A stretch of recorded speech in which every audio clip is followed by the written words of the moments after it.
Welcome back to Cross Politic. I'm here with the Chocolate Knox. Hey. And Gabriel. Yes. The Wrench. Yes. And our special guest today, Mr. Joel McDurmon. The doctor. Doctor. Oh, Dr. Joel. I'm sorry. Respect the DR, bro. Sorry. University of Phoenix doctor. Oh, wow. Joel, don't let him talk about you like that. Joel, welcome to the show. Well, I'm not sure I feel welcome yet. Oh! I love you, bro. I love you. Yeah. Where are you at? Where are we talking to you at? I'm in Dallas, Georgia, which is about 20 miles west of Atlanta. All right. Gabe got really excited over here because you said Dallas. You said Dallas, and I was like, I'm from Dallas, Texas. Oh, yeah. Maybe that's the tension. Is that happy for you, Gabe, or is that sort of a like? Is it kind of? I'm confused. You're just I'm confused. conflicted. So Chuck. Yeah. So kick this off. For those of you who don't know who Dr. Joel McDurmon is, first of all, what's wrong with you? Second of all, for me, Dr. McDurmon wrote a book called Restoring America One County at a Time. And I read this book while I was working at American Vision. And when I read that book, it was the first book I've ever read where someone laid out what the system is that we have, like, for instance, education. They said, hey, here's education under a free America. Okay. Here's how we lost it. And guess what? There's actually a biblical way to go about getting it back. Okay. And Joel McDurmon laid out 10 chapters, Joel? Was it 10 chapters? Because it's probably longer than 10. that. Yeah, but 10 different chapters on education, welfare, localism, national versus state. And I hope to go through most of these with Joel. We'll see. We'll see. But I've never heard anyone give such a biblical representation of how to get back a lot of the freedoms that we feel like we've lost. So, like, if people are like massively depressed, right? Because I don't know if you heard it or not, but we're voting for a president here in the next and you few feel days. and you feel powerless, right? Because you're like, oh, we got served up 2 plates of Gruel. If that. That's, I don't know. I think a dog's breakfast. Let's just call it that. A dog's breakfast. So, so this is a book for people who say, but I care. I care. I want to do something. I don't even know if I should vote. Okay. How can I engage regardless of who becomes president? Okay. And so, Joel, why don't you? I think the first thing to think about, Joel, that I want to think about is, regardless of who becomes president, as a Christian, how should I be looking at how to engage the culture right now? Well, one of the main kind of themes of the book is that we've just got the whole thing, Christians in general have the whole thing backwards and upside down. We invest so much time and energy, and I mean almost to the level of idolatry, in figuring out who the next president's going to be. I mean that. We're talking billions of dollars are spent on a presidential campaign. Well, I should say billions. I think it was roughly $1 billion last time. Probably going to approach that this year. Wow.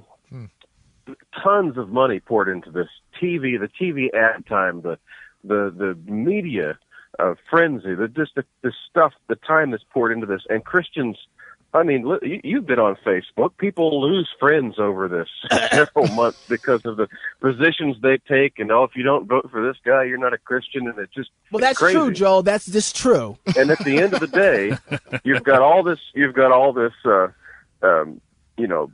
energy and time poured into this. Yeah. When in reality, then we can make so many cases against what that actually is going to change.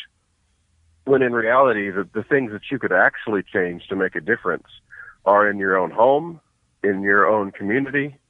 And if most people had any idea how many millions of dollars are wasted in one session of their county commission over things they don't need, over crony capitalism, over things that we decry going on in Washington, right? And yet it's going on right in our own backyards, don't even know it.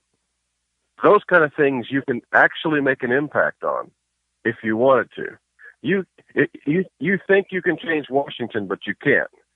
But you can change things here. So like I said, we've got it completely backwards and on its head. Let me go back just a little further past what you were just talking about, where Donald Trump's slogan is Make America Great Again. Yeah, I don't know what that means for me. So whatever that means. But the Democrat Party comes around and says, we don't need to make America great again. It already is great.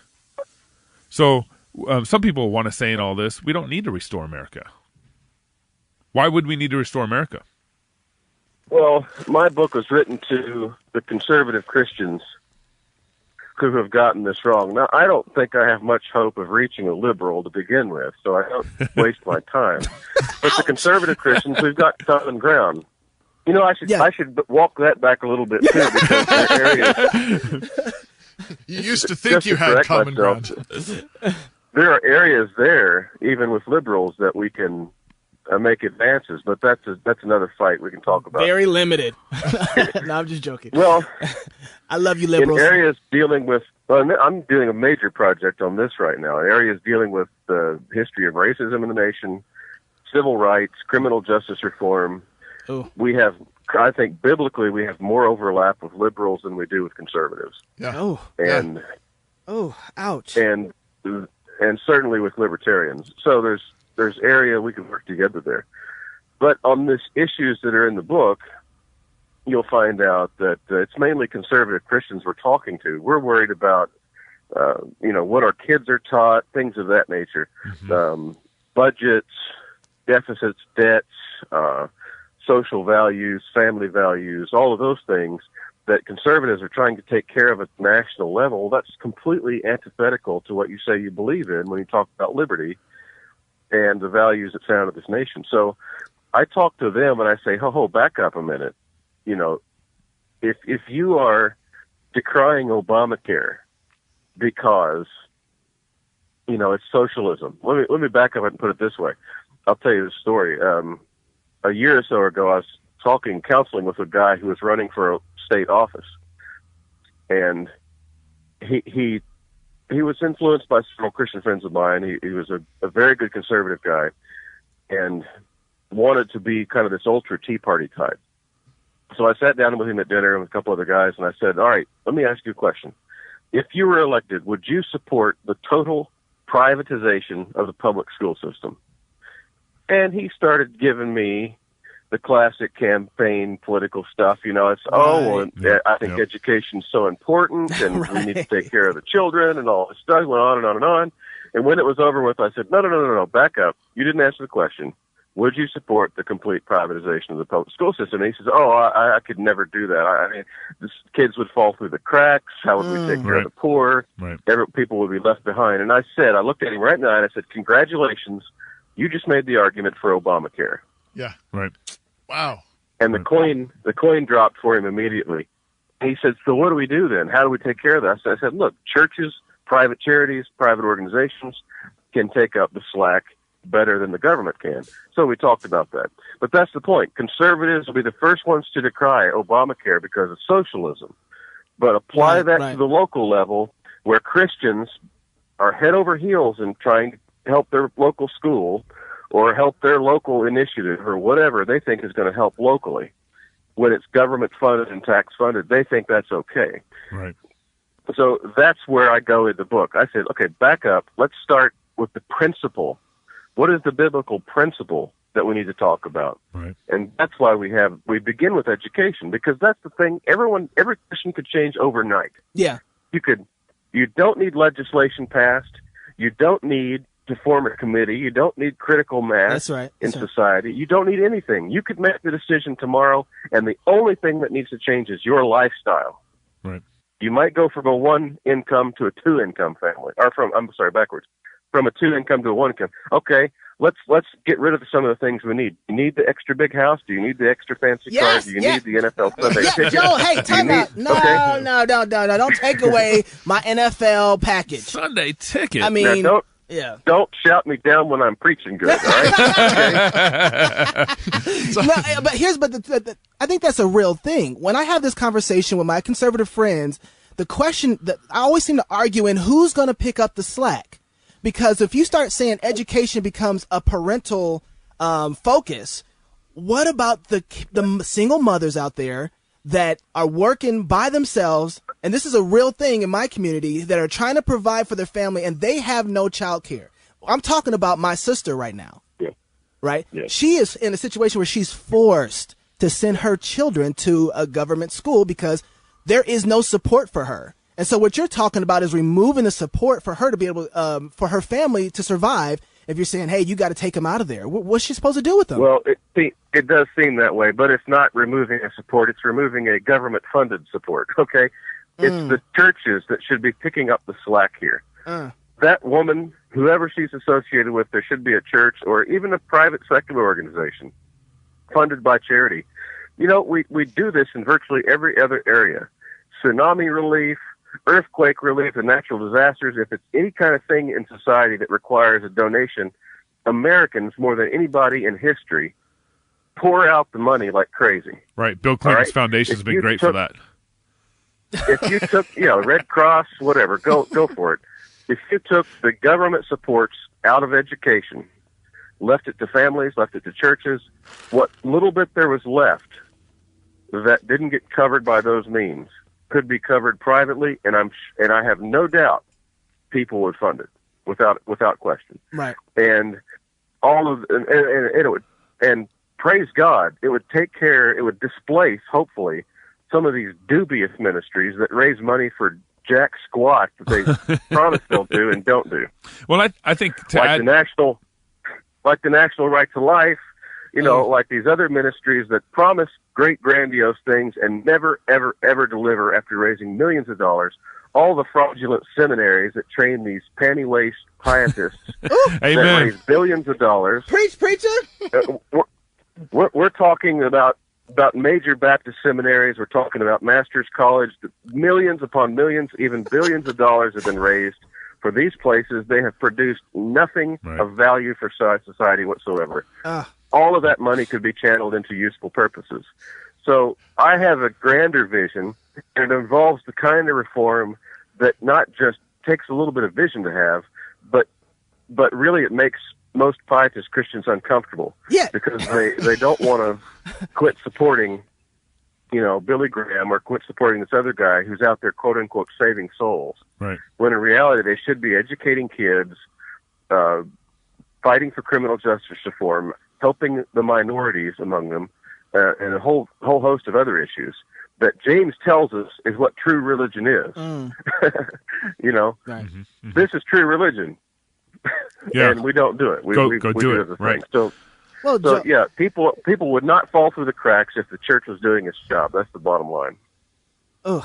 I think, kind of related to what you were talking about, I've often, in discussions around this issue, just kind of ran the idea by and said, imagine if there were no government regulations on your local public school.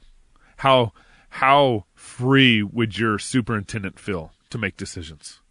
How free would your teachers feel? How much more excited about the classroom would they become? Imagine having bathrooms where boys go to boys' bathroom and girls go to girls' bathroom. Yeah. That's crazy. That's crazy. Why would you do that? So Joe, I think so. With education, ultimately, you start there because you feel that's the beginning stepping stone that we as Christians can say, hey, we can have authority in this area right now at this moment to make an impact in our culture. What kind of impact does that make ultimately? Because it just seems like we're throwing a pebble into this huge ocean. Yeah, of course. Well, you're talking about how many Christians are there in society, and when particular areas, like in my area, this area is dominated by Southern Baptists and Charismatics. And if every one of those families, or at least 80% of them, had their kids at home, teaching them from a Christian worldview curriculum in their education, I think that would make a whole lot of difference, don't you? I mean, and obviously, then you start to have to answer questions why. Why are we going to homeschool now, Mom? Why aren't we going to public schools? Well, because we don't believe in this. We don't believe in that. We don't believe in government-funded this. And all these questions. And the side benefit to all this, this is another hallelujah moment, by the way. The side benefit to this is the side benefit is that the parents get educated on worldview too. Okay? Yeah, that's right. They've been droning on about making a living at their 9-to-5 job while they send their kids to public education, and neither one of them have a Christian worldview. At least when you start homeschooling, the parents also have to learn the stuff so they can teach their kids, at least to a certain level. So This is a side benefit, and I think that would have a tremendous impact on society. And when people say, hey, why are we homeschooling because we don't believe in publicly funded education and the property tax that goes to fund it, well, wait a minute. If that's wrong, then maybe property tax for police and fire is maybe not so right either.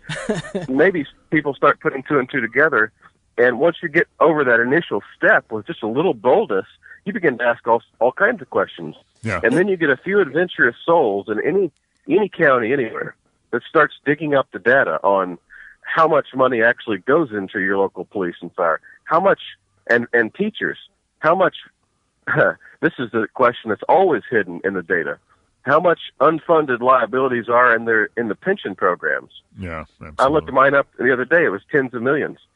There are tens of millions that we've promised to retired teachers that we don't have yet.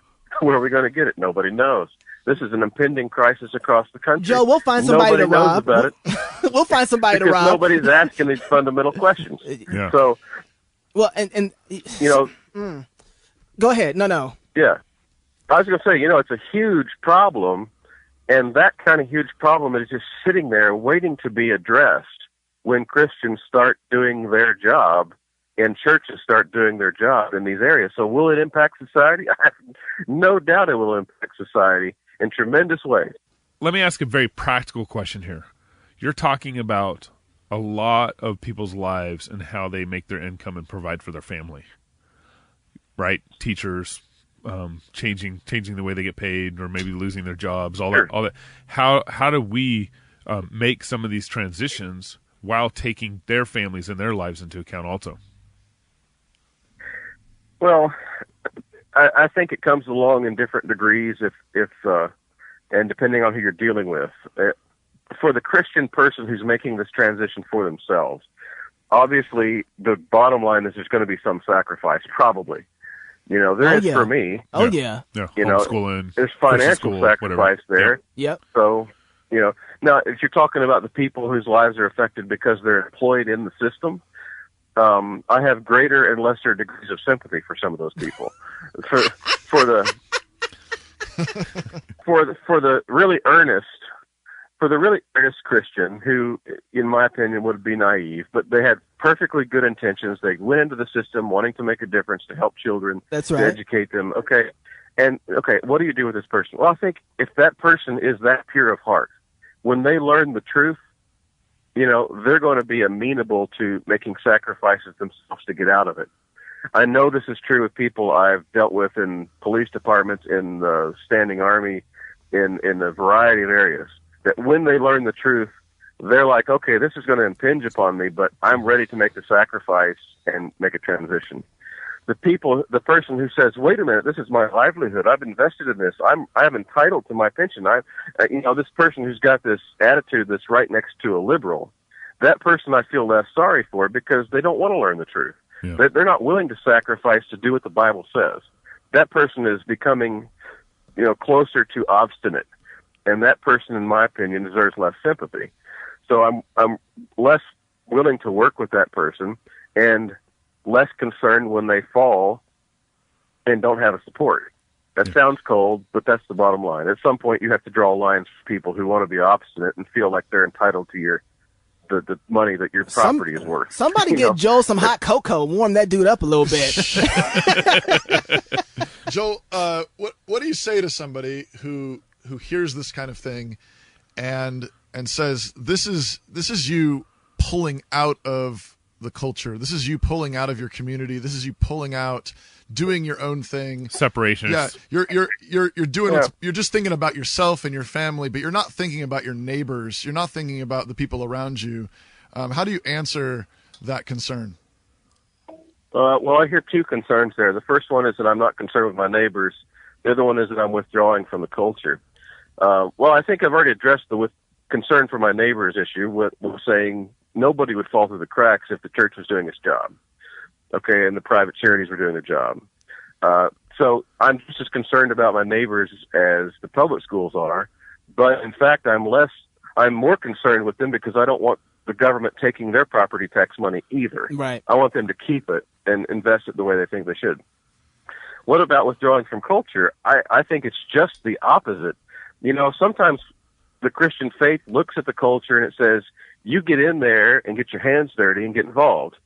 In other cases, the Christian culture says, you cannot partake of that, so you have to go form a Christian alternative to it. Think of Nazi Germany, for example. If I would have said, I'm not going to participate in this thing of herding Jews to the concentration camps and into the gas chambers, I'm not going to participate in that. And somebody could say, well, you're withdrawing from the culture. Yeah. Obviously a Christian can see the difference there.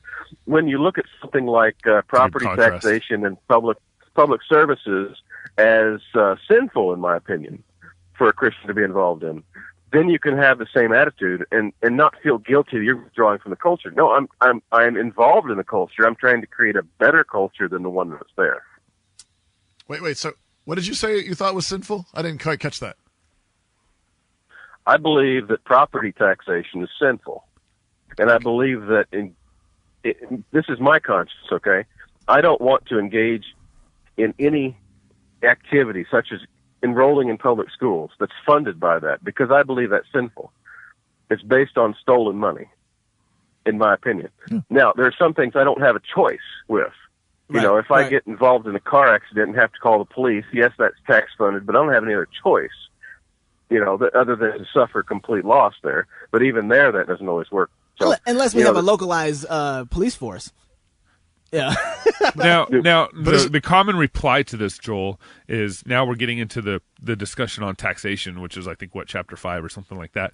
But yes. So are you saying you don't believe in any form of taxation? Ultimately, no. I don't believe in any form of taxation.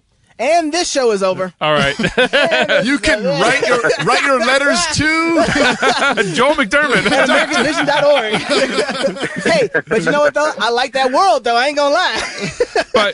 But you're also saying in the same way you wouldn't believe in, let's say, forced tithing. You wouldn't believe in forced Absolutely taxation. Not. No. Right? And let me just qualify that. Yeah. The Scripture is very clear to render unto Caesar what is Caesar's.